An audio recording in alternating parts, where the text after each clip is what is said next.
sigurado wala tayong magawa. No? Kung wala kayong magawa, wala kayong magagawa. Kundi magwala.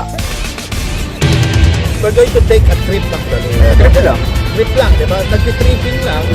Papunta kami Pampanga.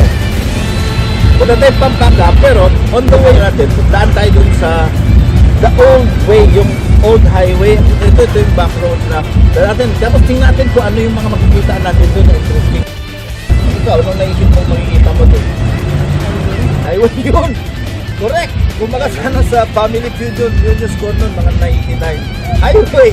Punta kami ng Pampanga, dadaan kami sa old highway, tapos titignan namin kung anong makikita namin doon. So, our freewheeling stuff na gagawin namin, punta lang kami doon, let's see what we can discover. Yan yung mindset sa tech trip.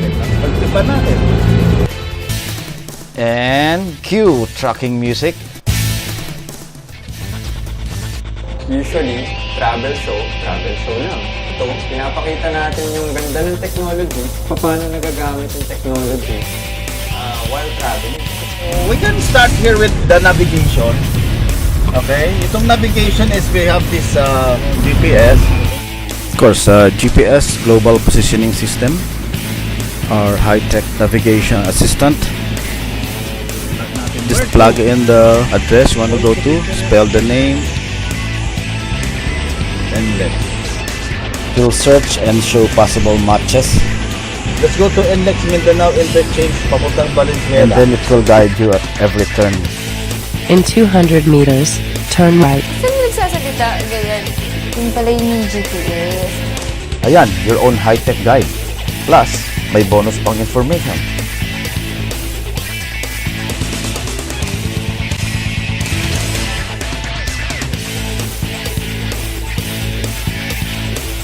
Ako, yung una, impression ko sa GPS, nag-work lang siya sa ibang bansa. Pero napaka-accurate ng mga mapa niya sa Pilipinas. Kahit yung mga inakala natin wala doon, inakala namin wala doon, andun lahat. Minsan sa frustration ko. Yun, oh. So, yan, hulaan nyo. Akala nyo, nasaan na tayo. But actually, we're in the middle of this, Clark na po kami. Ay, hindi po ba? Hindi pa.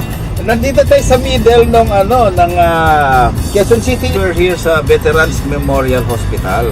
Well, Saturday afternoon, heavy traffic. Kaya kung saan-saan kami nag-shortcut. Tayo punta doon. Shortcut ba yun? Oo, nag-shortcut. Pinasukan natin, hindi nilabasan natin.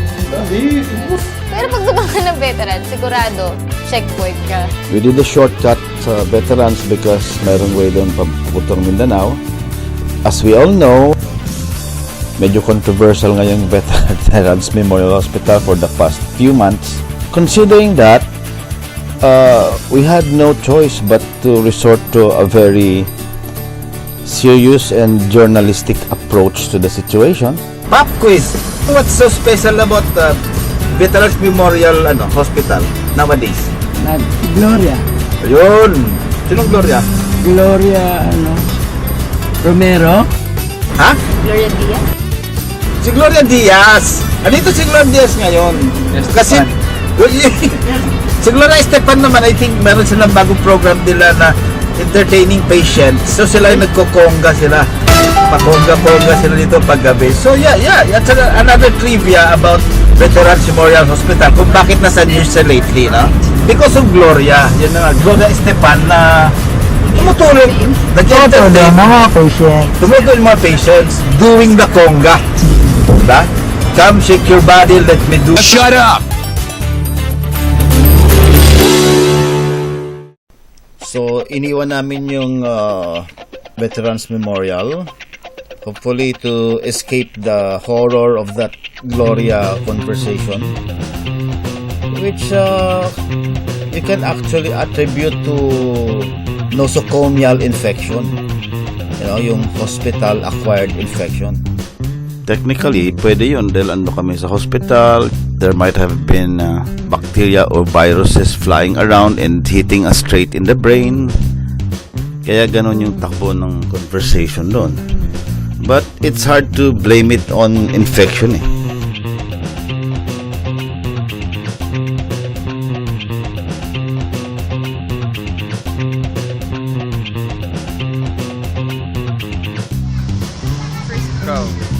Go.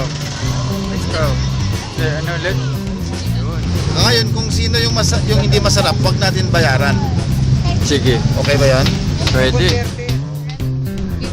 And we move on, papuntang norte via NLEX, which we enter through Mindanao Cloverleaf. Right, so papasok tayo sa dito sa toll gate, and of course, medyo astig tayo dahil hindi natin dadaan dun sa mga cash lane. Punta tayo dun sa easy lane. What you call this? The e-card lane.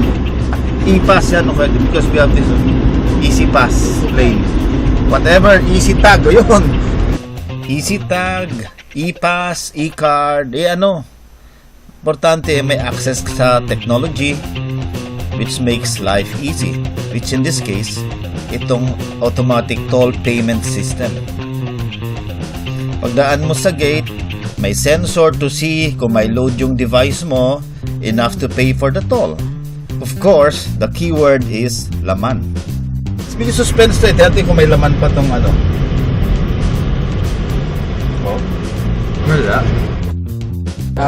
Maganda sana siya kung may load.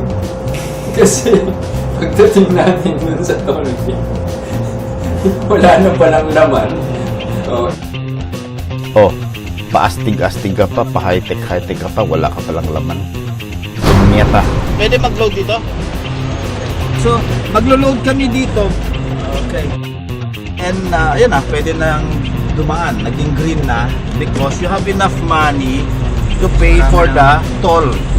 So, convenient siya dahil hindi ka napipila doon at later on siguro pabalik tayo.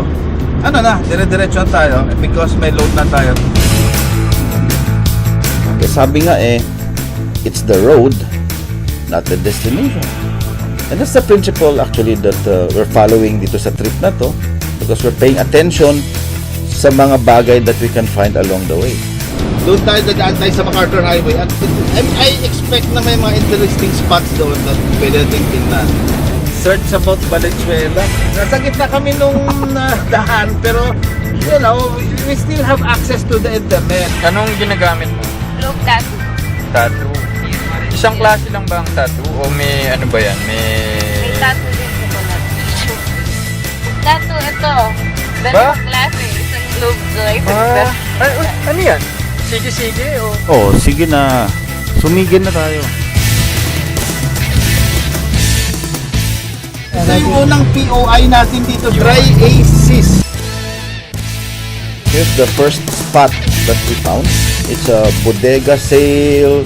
It's a surplus shop of mga housewares, some gadgetry, tools. We were very interested dahil mahilig din kami nung mangkuting-ting ng mga bagay-bagay like those stuff. Definitely, we would have wanted to use the Pro camera here, pero masyado siyang obvious. We made use of the less conspicuous phone cameras. So, we just experimented. Apparently, meron sila mga options for HD and sinagad namin dun sa HD. Advance apologies na medyo yung footages dito are not the ideal HD quality. May mga weaknesses itong mga gadgets na to, yung mga handheld so-called HD camera. When it's low light situation, yung sensor ng camera, when it is not that good, sometimes it creates a grainy effect dahil hinahabol ng sensor yung ilaw just to capture the image.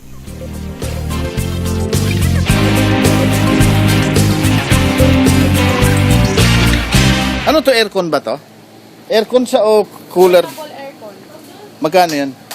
12.5. Uy, pwede no? May gulong siya. May gulong. Pwede bang ikabit sa kotse yan? May gulong, di ba? Sa jeep. May gulong na rin siya. So, sumusunod lang siya, di ba? Ang tingin mo? Ito, iPad Touch. Anong mga laman nito? May ano sa headphone. Ano to? Yung speaker. Tapos, charger. Magkano to? Ito bigay natin dun sa ano kasama natin kasi kailangan niya ng enlightenment. Ito, magkano spray gun? 900? Parang nagmahal na. Dati mura lang ano ko dito Kunyari, meron kayong bagong kasal na regaluhan. Ano bang maganda dito? Homewares po sa loob ng bahay. Kasi Homewares. Yun naman ang kailangan nila yung gamit sa loob ng bahay. Meron kayong mga baby oil para sa bagong kasal? Mark, anong baby oil na ginagamit nyo sa bagong kasal? Sabi ko, ano bang... Hindi, kayo rin eh. Gumagamit ng baby oil. Ay, hindi, ano ginagamit nyo? Butter.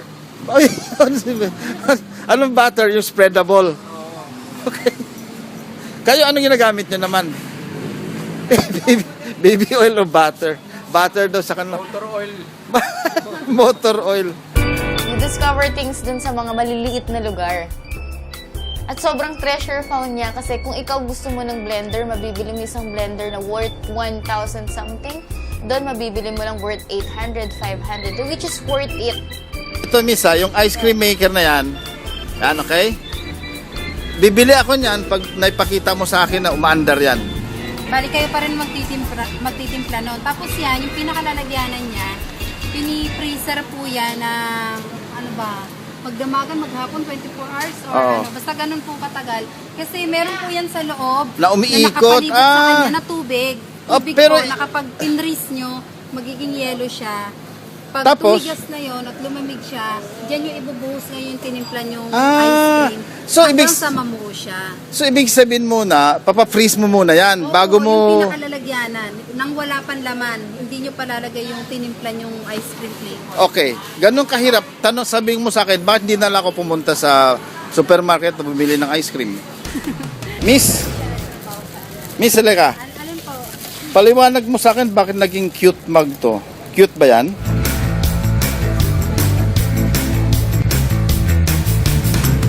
Ito ano yun? Hand steamer. Para saan to? Panglinis. Sasakyan. At saka mga lap. Oh, okay ah. sa ano, Oo. window, Window. Magkano to? 700 daw. 700. 700. Pag walang alikabok, magkano? Ano yung pinakamabenta na ano dito? Na item? Power tools. Anong power tools mismo? Hammer drill po. Hammer drill, grinder, yun ang pinakamabenta. Ano yung pinaka hindi nabibenta? Yung maski mga 3 taon na hindi pa nabibenta. Wala naman po. Wala. Lahat naman po kasi Lahat. kami. Sino yung mga pupunta dito? Mga taga rito rin or lumadayo? Mga lumadayo rin po, mga taga-Isabela. Meron din yung artista. Sinong artista punta dito? Dante. Dante ano? Ako hindi nyo kilala. Kung hindi nyo ako napanood sa dati pa. Hindi. Pero wala kayong kunyari parang hindi, wala kayong naalala kung na-artista ako. Wala po. Wala, hindi, tapat lang kasi wala naman talaga. Okay, nice meeting you all. Sige, good luck ha. Okay, thank you. Oh, definitely babalik kami dito. Ito ka naman to, kasama pa pati microwave. Ha? 2,395 package trip. Talaga na? Paano nakasulat eh? Ano? Hindi naman nakalagay per piece. Per package, 2,395. Meron siyang mga package na mga sets of appliances, microwave, parang 4 or 5 pieces of appliance each for something like 2,500 total na. Yun ang impressive doon. Bukas ba ito 7 days a week? Hindi mo alam. 24 hours? 24 hours meron lang na 7 lang. Oo. 24 hours pero hindi sunod-sunod yung hours na yun. 24 hours a week. Oo, a week. Okay, good. So, malapit na kami sa Bukawi at yung mga boys parang gustong magpaputok. Pero hindi naman New Year. So, kinalimutan na namin saka baka delikado eh. Yung lone girl companion namin, it appears that she wants something between her legs. I don't know.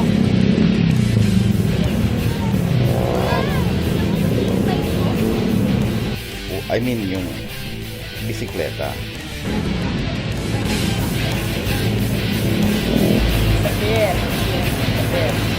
May pesa. May pesa. Iba-iba yung matanda niya, iba.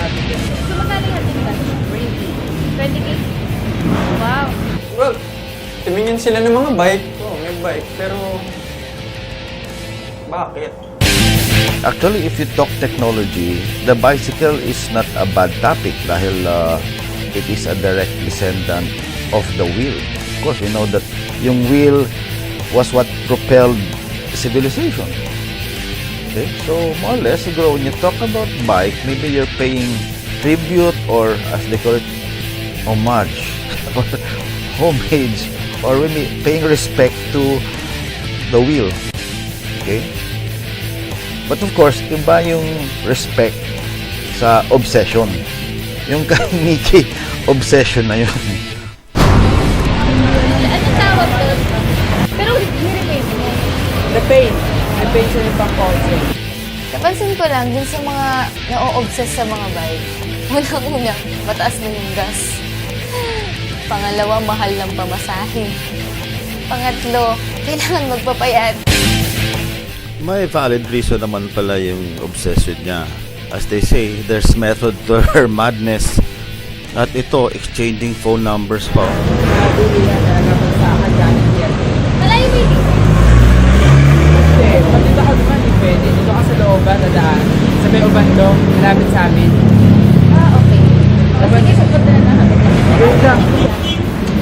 Wow! Meron din doon yan. Hard luck ang tawagin. Hard lang. Hard luck.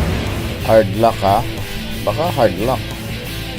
Kasi remember this? Dito ka sa looban, na daan. Sa may ubando, malapit sa amin. Yun. Tinipe namin yon sa GPS, sa looban, sa ubando, malapit sa amin. Walang lumabas. Sorry, Nikki. Hard luck. Nung una talagang nakita ko yung bike, sobrang na-love at first sight ako. Iba. Iba. Iba. Ate, baba yung bike. Walang tao daw! Sarado! Iba. Iba. Sorry, Nikki. Magparehab ka. Teka muna, ano to? Nasaan kami?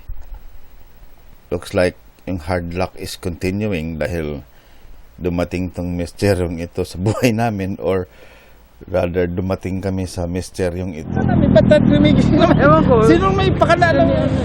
Sino yan? Ano bawat to? Ano yan? Ano significant? O sige, tuloy ko. Anong significance niyan at kung ano man at kung ano mang lugar nito? Ang sabi ni... Oo. Cobblestone? Ganon? Buti pa, tanong na natin sa pulis. Hindi pala pulis guardian na to.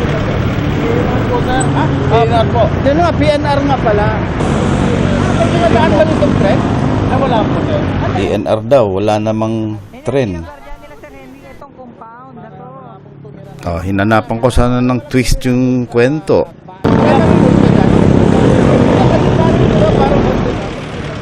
Wala namang multo. Ano to? Anong lugar to? Anong lugar tawag? May kawayan po, sir. May kawayan. Oh, may kawayan daw. May kawayan ba kayo nakikita? Wala. So, I have no choice but to fall back into something na, may sense. So, nagbigay na lang ako ng technology tip. How to convert your Gorilla Pod to a panning stabilizer. For panning? See? Look at that. You're a brilliant, brilliant man. Pwede ba dyan yung camera ko? Cut!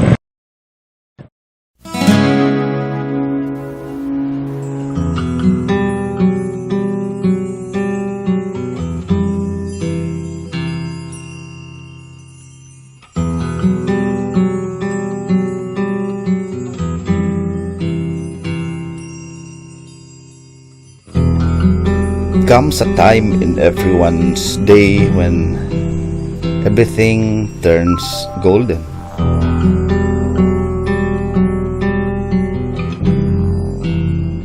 Nice change of pace kasi nga technology yung tinitignan namin tapos later something which technology is hard to cannot duplicate kasi kahit na ma-document namin dun sa camera iba pa rin yung feel nung nakikita mo yung sunset for yourself. Sunset! Wow! Amazing. Wow. Tingnan mo. And then, you realize that sa mundo na puno ng ugliness, at least, you know, you found a thing of beauty. And it's enough to celebrate the day. Ayan, oh, look at that. Look at that sunset, you know. It's calming, you know. It's a spectacular sight. Kaya lang may mga pahara-hara din sa tabi at oy, mga tama na kami pala yan. Okay, sorry. Okay, just see, we just had to stop, you know. We cannot ignore it. Hindi namin pwedeng lampasan lang yung moment na yun, and here we are. At kahit na ayan, may mga nakabalanda na mga fish pens dyan, the beauty still shines through. Yeah?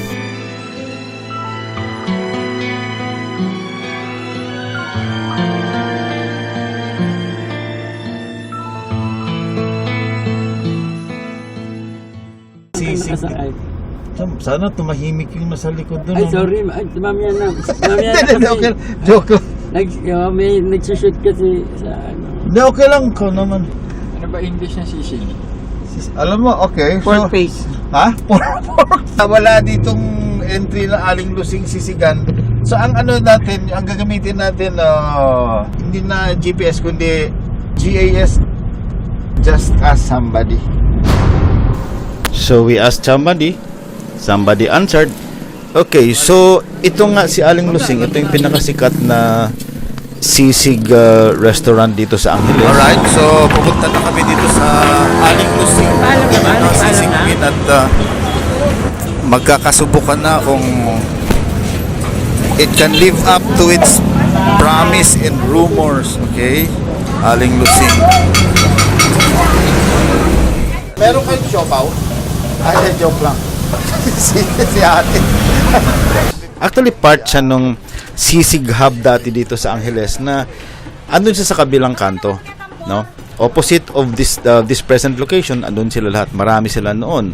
Pero nagkaroon ng government project, PNR yata. The area was cleared and nawala yung iba. Ika nga survival of the fittest. Yung may mga fit, naglakad lang at lumipat sa kabila ng kalsada. Yun. At dalawa ngayon nag-survive.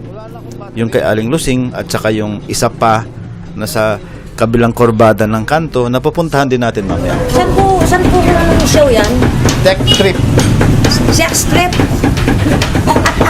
Punyeta. Sex trip. Parang mas maganda yun ah. Pakat.